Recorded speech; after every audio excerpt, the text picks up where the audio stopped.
There are moments in history when the world shifts quietly, and there are moments when it trembles loudly. The Middle East is once again at the center of global tension. Power is being tested, alliances are being questioned, and decisions made in war rooms are sending shockwaves across continents. But beneath the headlines lies a deeper story, a story of miscalculation, of underestimated power, and of a strategic choke point that holds the world's economy by the throat. What happens when global superpowers get it wrong? What happens when a nation long underestimated begins to redefine the rules of engagement? In this powerful analysis, one voice rises above the noise, a voice known for clarity, depth, and fearless truth. Professor Lumumba takes us beyond propaganda and politics, to uncover the real stakes behind the Hormuz crisis and why the world may have dangerously misjudged Iran. Sit back, listen closely, because this is not just another political conversation. This is a wake-up call. Operation Fury, as christened by Israel and the United States, was initiated. The assumption on the part of the American government and the Israeli government was that it was going to be a short, sharp, efficient engagement and then they get out. But it was always clear that Iran is not your typical target. Iran is a country that has been preparing for the eventuality. And in many ways, the Israelis and the Americans underestimated. They thought they would do a Maduro-like thing.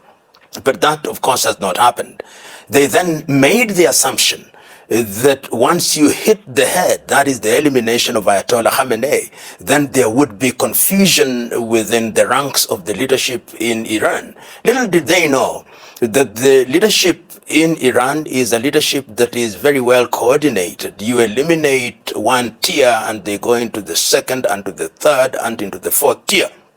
This is the way it operates. They also made the false assumption that there would be an internal insurrection, that immediately you eliminated Ayatollah Khamenei, then the forces within Iran would rise up against the regime and they would replace the administration with their own. At that time, the Pahlavi in exile was thought to be that individual. But once again, that did not happen.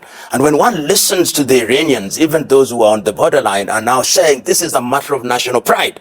And if one ever doubted that, the conduct of their football team that had gone to Australia, which in ordinary circumstances perhaps would have accepted to get into exile, they all said, we are going back home because this is a matter of national pride. So for weeks down the line, many things have happened. The Israelis and the Americans have killed 170 schoolgirls. The Israelis and the Americans have bombed, we now know, numerous installations, military and non-military, in Tehran and across Iran. But the Iranians warned, and they have done it. They made sure that this war spread within the Middle East. And there are those who are interrogating that their decision to strike American installations in Qatar, in the UAE, in Bahrain, and even in Saudi Arabia was misguided. But the question that others are saying is this: if my enemy is attacking me and you are hosting facilities which they use or may use, are they not legitimate military targets? That has had a major impact. And perhaps the greatest impact has been the strikes that have been made in Tel Aviv, in Haifa, in Meilat, and even the Shimon Peres nuclear research facility in the Negev desert. That they thought would never happen. And I think that has shaken the Americans and the Israelis to their boots. And you can hear them saying, this is war crime because they are using what they consider to be non-conventional ammunition. The reality is there is appetite for the Americans to get out of this situation. But the Israelis appear to have an appetite to continue with the war. And because they have recognized that it has not been as easy as they thought to decimate the Iranians, you can now see what is called false flagging. And false flagging is where a country at war pretends that their enemy have made strikes while it is them, and the allegations of false flags. The attempt at hitting Diego Garcia in the Indian Ocean is to draw the British into the war, and the ongoing allegation by the Israelis that some of the missiles can hit London and Europe are also in an attempt at creating false flagging. And and this is very important, and it gives meaning to the word that in war, the first casualty is the truth. And the other saying is that in matters such as these, the truth is stranger than fiction. It is the Israelis and the Americans who said that the Iranians did not have the capacity to use ballistic missiles with a range beyond 2,000 kilometers. They are now making the claim that they can get to Diego Garcia, they can get to the continent of Africa and Europe, and they did not for 1 minute imagine that the Strait of Hormuz would be closed. The Iranians have come out and literally closed the Strait of Hormuz, and the impact of that particular act has had reverberations across the world. We know that countries are suffering as far as Japan, Korea. In the continent of Africa, the price of oil has increased manifold, and it is a situation that was not contemplated, which begs the question, going forward, what do you do? I think it now appears to me that the intelligence that the Americans and the Israelis had about the arsenal of the Iranians is misguided. The Iranians have something that the world does not know. And every other day, they are surprising both the Israelis and the Americans by their resilience. And it is even debatable that some of the alleged attacks on non-military facilities within the Middle East are a case of false flagging by the Israelis in their desperation. But these are things that cannot be confirmed until the war is over. But when you listen to the commentators on the part of the Iranians, they are coming out very clearly that the reason why they are doing what they are doing is that there is an existential threat to them. And the world, the rational world, I think agrees that this was a war of aggression without justification by the Americans. And at a time when they were attacking the Iranians, there were ongoing negotiations which were being mediated by the Omanis. And they simply attacked Iran. And now, when you hear or we hear President Trump saying, we want to negotiate, the Iranians are asking, is this not a case where they want us to be lulled into a false sense of security?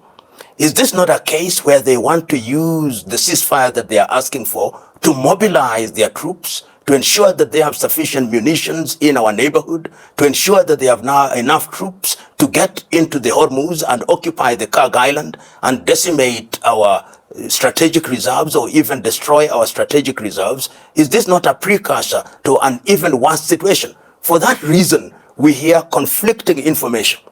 On the one hand, the President of the United States of America is saying, they are begging me for negotiation. On the other hand, the Iranians are saying, we are doing no such thing. On the one hand, the American president is literally telling his minister or secretary for defense, you are the one who suggested that we should go to war. You can see a blame game beginning to emerge. And within Israel itself, one begins to see discomfort with the Netanyahu regime. And the confusion is to open other battles, open other war fronts. And it is in that regard, for example, that one sees the onslaught against the Hezbollah and the destruction of the bridges in the Litani region in order to confuse the issues. And very soon I wouldn't be surprised if they even try to draw the Houthis so that they justify their demand to the Europeans, come and protect the Hormuz. The Spaniards are very clear, I think as clear as crystal are. The British are a little bit ambivalent. They are saying we are mobilizing for defensive purposes. We are allowing the Americans to use our facilities for defensive purposes. But the question is, what is defensive? When the Israelis struck, they said this is preemptive defense. So this war is a war where even words have lost their meaning. Morality has lost its meaning. Truth has lost its meaning. Common sense has lost its meaning. War crimes have lost their meaning. Civilian targets have lost their meaning. And on a daily basis, we see desperation on the part of the Israelis and Americans, because in my estimation, which is subject to debate, they never thought that the Iranians would resist in the manner that they did. They never thought that the war would have the economic impact that it has. Number three, the Americans never thought that NATO members would behave the way they have. The Israelis thought that no ballistic missiles would hit Israel. And for the first time since the creation of the Israeli state, their defenses have been breached. There are casualties. And that is a scenario that was never contemplated, which begs the question, what does the future hold? And when one thinks about the war in Iran and the aggression of the Israelis and the Americans, one must understand it in the context both of a short history and the present circumstances. In the past, the NATO alliance was quick to be roped in even when America led the initiatives, whether the decisions were unilateral. There is a sense in which NATO countries were very quick to get into the arena. But this time round, no. Because I suspect it is the personality of Trump. This is seen as a Trump war, a Trump-Netanyahu war. And one need only listen at Trump to appreciate that that is how he sees it. Permit me to use this word. There is an English expression called the Jehovah complex. In my view, both Trump and Netanyahu suffer from the Jehovah complex. And in the case of Netanyahu, you only need to read his autobiography, Bibi, My Story, to see that he thinks he's some kind of semi-messianic agent brought to the world to bring order to Israel and to make Israel great. On the other hand, you see a Trump whose mantra is make America great again. And when he talks, he does not talk about America. He says about me. I can end this war when I want it. It is my morality that will end this war. It is about him. And I think somebody has said in Western Europe that we cannot be governed by the morality of an individual. There must be respect for us. When he talks about NATO and talks about the war and asking them to come to where he tells them, I demand that you join the war. You are making foolish mistakes. These are words and expressions that make countries to examine themselves and say, but really, what is the problem? The problem was that, or they alleged that the problem was that the Iranians were about to develop a nuclear device. They bombed Iran, and they made the claim that they had decimated the entire nuclear program in Iran. If that had happened, what is the justification for this war? I remember as a young law student, we used to be told that there must be something called the casus belli, the justification for war. This war is without justification. This war is an ego war. This war is a war that is not justified under international law. And I can understand the reason why the NATO members are ambivalent. Some of them are ambivalent because they do not want to destroy the relationship with the United States of America, because they think they need the United States of America. And of course, Spain has made it very clear and drawn the line in the sand, and they have said, we are going to proceed regardless. And you've seen the Americans have gone as far as telling countries not to trade with Spain. But they are calling the American bluff because they think that this is an ego trip, it has no justification, and in any effect is harming the economies of Europe. If you look at the Strait of Hormuz and its strategic significance to Europe, given their proximity, the sources of gas and oil to the European market is that region after they did away with the Russian oil. So their reluctance is informed by the reality on the ground. The United States of America can afford the luxury of saying what they are saying because they are an ocean away from the theater of war. So they can afford to say what they are saying. The missiles will not get into Washington and California and New York. But whatever happens, if there is a conflagration, then the impact on the European countries cannot be denied. And that is why I think that there is frustration and reluctance on the part of NATO. And one can see very quickly that is the NATO members who are saying we need discussion. If you listen to the conversations that are taking place in the House of Commons in England, you listen to the debate that is going on in France, the debate that is going on in the Federal Republic of Germany, there is a clarion call. Please let us stop this. Let us de-escalate this. Let us ensure that we do not harm our economies further. But that rhetoric is only receiving very cold reception in the United States of America. And as some commentator said, that in matters of principle and in matters of prediction, Donald Trump is unpredictable. His deadlines are elastic. His views are epileptic. You can never understand and appreciate what he's saying today and tomorrow. And the question is, you can enter into an arrangement with him one day and the next day he's taken a totally different position. And I think that that can be very frustrating. As compared to other administration, there was what I call policy stability. When you dealt with the Biden administration, there was policy stability. If you dealt with the Obama administration, there was policy stability. That does not mean that they did not prosecute wars that ought not to have been prosecuted, but there was predictability. America, in my view, has never seen an administration like the Trump administration, and they don't know how to deal with it. You know, when the Trump administration gave the 48-hour deadline, the Iranians dared them say, you do it, and we are going to decimate all the gas plants in the Middle East, wherever they are situated.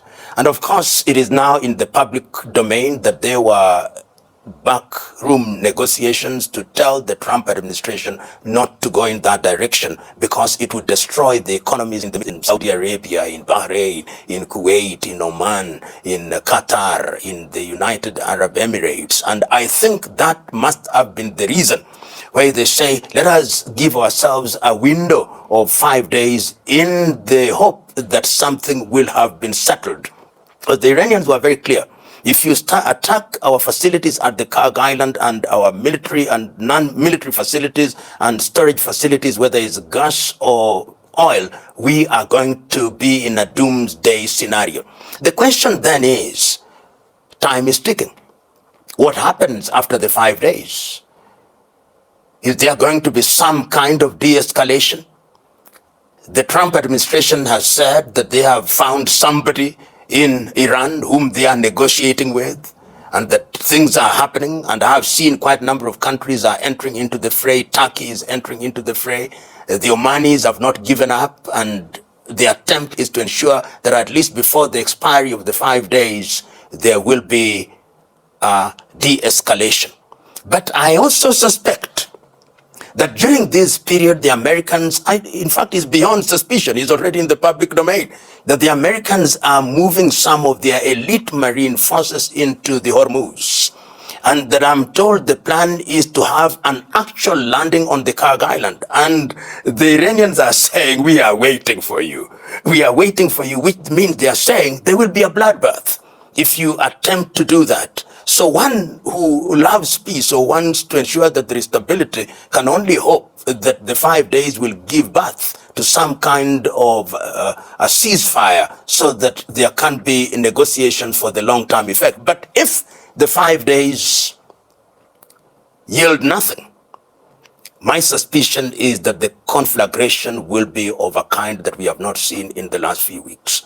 Remember that the Netanyahu administration have said, even as we wait for the 5 weeks to expire, we are continuing with our activities. And indeed they are. They are bombarding Tehran. They are bombarding different areas in Tehran. They are now going into the infrastructure. They are going into bridges and other installations. So I think the appetite on the part of the Israelis to continue the war is much greater than the Americans. When one analyzes the situation, one sees two scenarios.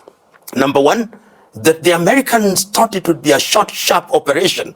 They're already getting fatigued, and they want a decent way out.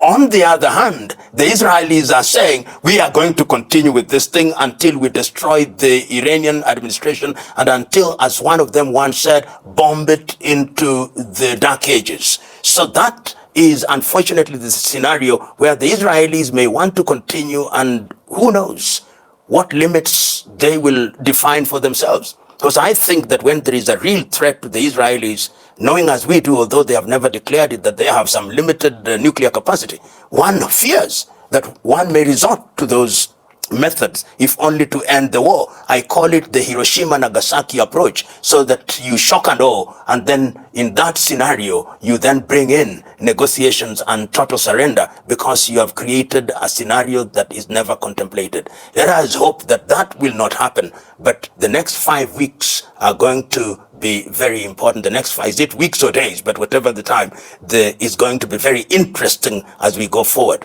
And let us watch very keenly how Israel behaves and how the United States of America behaves. And the reason why I say that is this. Remember, the United States said that the attack on the gas storage facility in Iran was undertaken without their knowledge and consent. The Israelis, on the other hand, are saying, but we consulted on all issues. So it is not clear as to the instances when the Israelis consult the Americans and when they don't. And this must be understood in the context of the current administration in Israel, which believes that this is the greatest opportunity ever in the history of Israel to completely destroy Iran. Destroy Iran, that it may never rise again. That is the philosophy. And they think that they are on the path to achieving that. And I think that it's going to be very difficult for the Americans to persuade the Israelis to stop. I'm not saying it is impossible, but it's going to be difficult. You know, one can never quite get into the mind of the United States, but I listened to a young Donald Trump when he was in his 30s, interviewed. He never knew at that time that he could be the president of the United States of America. And at that time, he was very angry and almost raving mad against the administration of President Carter, if I'm right, when the Americans were humiliated in 1979 in the change that brought in the Ayatollah's administration, Ayatollah Khomeini. The Americans were humiliated. And to the extent that Trump sees himself as this messianic figure who is going to make America great again, I think that could be reason number one, revenge time. Reason number two, which perhaps I'm overthinking, but I believe must be put on the table, is the emergence of China.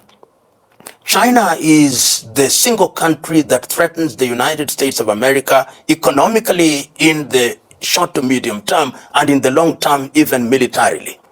And if you look at China's dependence on oil, initially, of course, a lot of oil coming from Russia, and also a lot of oil coming from the Middle East, and therefore giving meaning to the Strait of Hormuz. If you look at it again, Venezuela was also an important source of oil for China. The Panama Canal was also an important gateway. Panama squeezed, Venezuela taken. Hormuz and Iran, which has great deposits and which is friendly to China, you squeeze it. And in that way, you are therefore beginning to squeeze China. So the Americans could be fighting in order to neutralize the Chinese emergence. And this is why they are looking for a friendly administration. Remember, one of the declared intentions of this war is regime change.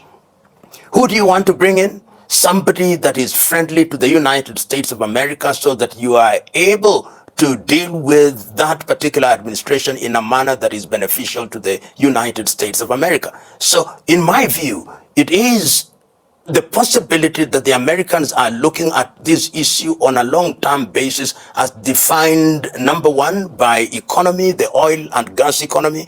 Number two, they are looking at it even from a strategic military basis, that if you have a friendly regime in Tehran, then in terms of control of that area militarily, because you have bases or military installations in Saudi Arabia, you have them in Kuwait, you have them in Qatar, you have them in Bahrain, you have them in the United Arab Emirates. If you have a friendly regime, then you will have one in Iran. And in that way, you neutralize not only Russia, but you also neutralize China. And remember, there is some kind of cozy relationship between India and Israel, manifested by the recent visit of Prime Minister Modi to Tel Aviv. Once you do that, you are also beginning to deconstruct BRICS. Remember, BRICS is Brazil, is Russia, is India, and China, and then you can bring in South Africa. And it is not lost on me that the Trump administration is on the case of South Africa. It is on the case of Brazil, is trying to woo India. It is on the case of Russia, and it is very cleverly on the case of China, even when they are trying to negotiate. So I think that it is right to say that the Americans may be in this war operation for purposes of protecting their interests, and the Israelis also have their interests. So there is a confluence of interests. You do your bidding. We do our bidding. It is an opportunity to eliminate this administration does not call Israel Israel. They call them the Zionist entity. This country that has said that we should not exist on the face of this earth, we are the ones who are going to make it cease to exist on the face of this earth. And if we don't, we'll install a puppet administration there to do our very bidding, as we have done in Venezuela. You hear, for example, the President of the United States of America, when he says, we have, Venezuela is now very good. It's very good. They do what we like. And we are going to ensure that Iran does what we like. And we are going to take Cuba. We are going to take Cuba so that they also do what we like. So this is the return of colonialism and control in a manner that one would not have imagined would happen in the 21st century. And I relate it back to the speech delivered by Marco Rubio in Germany during the Munich security meeting in the month of February 2026. He called the Western world, we must protect our civilization. And it is not lost on me, for example, that in the continent of Africa, if you want to see geostrategically, there are no less than 40 military bases that are controlled by America and the Western world. It is a new scramble for the world, and Iran is an important piece in this jigsaw puzzle. You know, when one listens to the rhetoric out of this particular conflict, the Americans and the Israelis having had their noses blooded in a manner that they had never imagined, now think that the quickest way to bring this war to an end is to bring in the Europeans. And this is a perfect scenario for false flagging. And there are commentators out there, whether they are right or wrong, I do not know, who are suggesting that it is actually the Israelis who shot the missile towards Diego Garcia, and that it was a deliberate attempt to make their case to the Europeans that, you see, if you don't do anything and if you don't help us destroy the Iranians, they have the ballistic capacity to hit London, to hit Paris, to hit Madrid, to hit Lisbon, to hit Bonn, to hit Copenhagen, to hit Stockholm. Therefore, come and help us before it is too late. I think it is a case where the truth is being stretched so much. As I said at the beginning, we live in a world today where the truth is stranger than fiction, and fiction is being bandied around through propagandization as the truth. And the Israelis are doing that to good effect. And I think that if they succeed in getting the Europeans, at least some of them, into the Gulf of Hormuz, then this will become a war that will not be concluded in the manner that they would. As somebody has rightly said, it is going to become an international guerrilla warfare that you may destroy, you may even send boots on the ground in Iran, but you will be in a quagmire worse than Afghanistan, a quagmire worse than Vietnam, a quagmire worse than Iraq, a quagmire that you've never seen before. And you only have to listen to some of the messages now coming out of the Houthis in Yemen, telling them, please don't dare do what you are saying to do. One hopes that scenario of the Europeans entering into the war, particularly at this stage, will not arise, and that there will be a de-escalation. But in matters such as these, one can never say never. There are so many moving parts that just one false touch of a button can make things spiral out of their orbit. And when they do, then who knows what will happen. This is the time for some of us who believe in international law that one would have expected that the United Nations would come in, that there would be an emergency meeting of the General Assembly, an emergency meeting of the Security Council. But as the Iranian representative said, instead of the UN talking about war, Antonio Guterres, who is the Secretary General of the UN, is talking about the price of oil. He said, this is not the time to talk about the price of oil. This is the time to talk about justice. This is the time to talk about the Geneva Conventions of 1949. This is the time to talk about the Universal Declaration of 1948. This is the time to talk about the rules of engagement and war and international law. This is the time to call out all players who are now operating out of the orbit of the UN and international law, so that we return to a rules-based government, which is what, or rules-based engagement, which is what in 1945, the world after the World War II said this is the best way, because war is the law of barbarity and peace is the law of civilization. But it appears that memories are short, or people are suffering from amnesia, or that egos are so big that they can no longer listen to reason. We could very well be mourning the death of common sense and writing its obituary at once. In fact, when I listen to commentators on the American intention of bringing in these elite forces, and their intention is to put boots on the ground and particularly seize the Kag Island,